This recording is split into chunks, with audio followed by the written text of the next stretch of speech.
नमस्कार, मैं तत्वगुरु आपका स्वागत करता हूं अपने YouTube चैनल सरल समाधान में। मित्रों, आज मैं आपको भगवान गंगानाथ जी के बारे में और उनकी पूजा करने के बारे में बताने जा रहा हूं। अगर आपको भगवान गंगानाथ जी के बारे में जानना है तो आप 4 तारीख जनवरी 2023 से 11 जनवरी 2023 के बीच में होने वाले हमारे इष्ट देवताओं की कथा के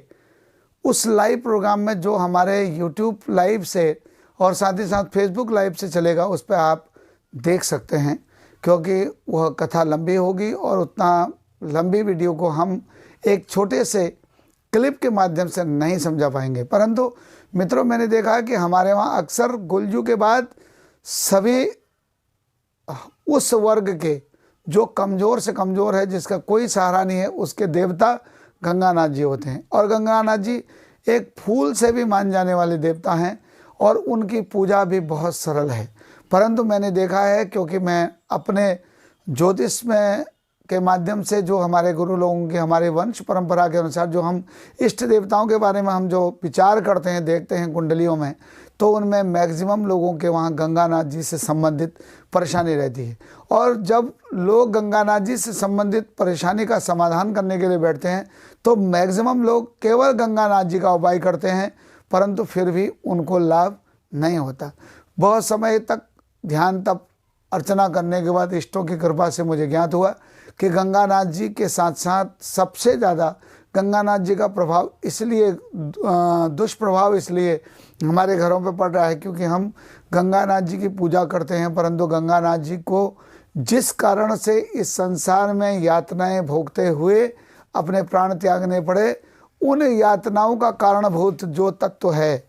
जो जिसके वजह से ये सब यातनाएं भोगनी पड़ी, वह है माँ भगवती भानी मैया। और भानी भगवती के कारण से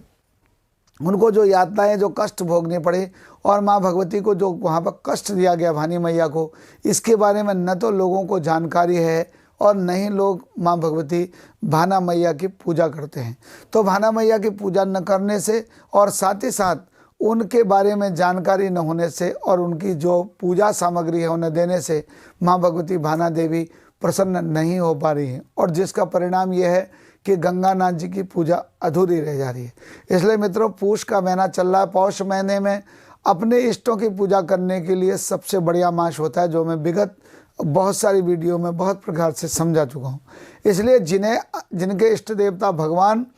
गंगानाथ जी हैं, तो ऐसे लोग सोमवार के दिन अगर भगवान गंगानाथ जी की, या फिर शुक्रवार के दिन भगवान गंगानाथ जी की पौष के महीने में अगर उनके मंदिर में पूजा करें तो सबसे बढ़िया है। और इसके लिए गंगानाथ जी चूँकि भगवान शिव के रूप माने गए हैं और शिव के ही भक्त हैं, इसलिए गंगानाथ जी महाराज जी को जो है रोटों का भोग लगाया जाता है। यानी रोट, मैं बता दूं कि हमारे कुमाऊनी परिवेश में रहने वाले सभी लोग, गढ़वाली परिवेश में रहने वाले लोग जानते हैं, परंतु बहुत सारे लोग नहीं जानते हैं। मैं आपको बता दूं कि जिस प्रकार खजूर बनाने के लिए खजूरें जो बनाए जाते हैं, या जैसे हम कह सकते हैं कि हमारे यहाँ मैदे से जो मठरी वगैरह बनाई जाती है, उसके लिए जैसे हम आटा तैयार करते हैं, यानी कि हम आटा लें, उसमें गुड़ का पानी मतलब बना करके, गुड़ का जो है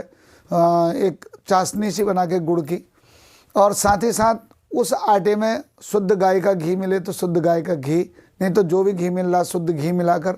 और उसके साथ उसमें जो है उसको जो है बढ़िया से उसे मैश करें, उसमें मेवा मिष्ठान मिला सकते हैं, और उसको बनाने के बाद उससे ठोस ठोस बनाते हैं। यानी उसे पतला नहीं होना चाहिए, यानी कि जितना ठोस होगा उतना बढ़िया बनेगा। और उसके बाद शुद्ध घी में, और लोहे की कढ़ाई या एल्यूमिनियम की कढ़ाई इसके लिए वर्जित होती है। या तो इसे ताम्र के पात्र में, या फिर कांस्य आदि के पात्र में, या फिर पीतल की तौलिया आदि में, या किसी परात आदि में इसको पकाया जाता है। घी में रख करके फिर इन्हें गोल गोल पूरियों की तरह बना करके इन्हें जो है क्या किया जाता है, तल दिया जाता है घी में, और उन्हीं को रोट कहा जाता है। और साथ ही साथ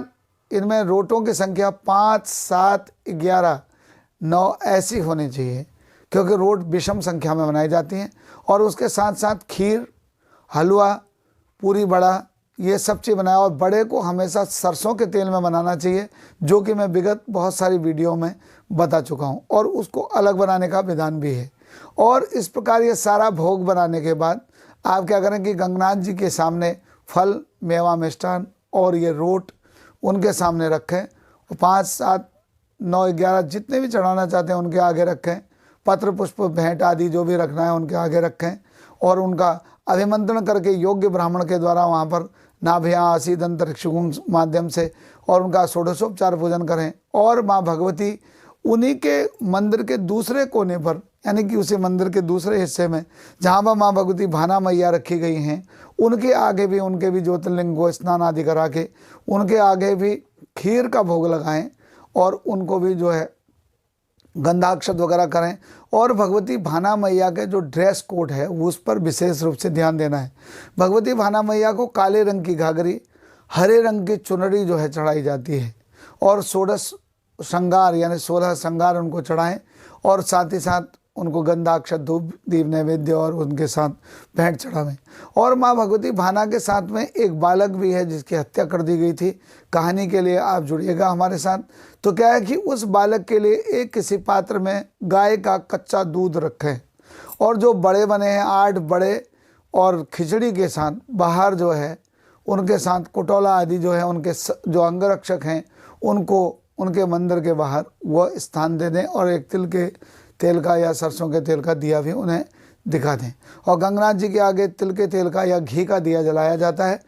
इस प्रकार भगवान गंगानाथ जी को यह सब कुछ चढ़ाने के बाद उनसे अनुनय विनय करें कि भगवान हमसे जो भी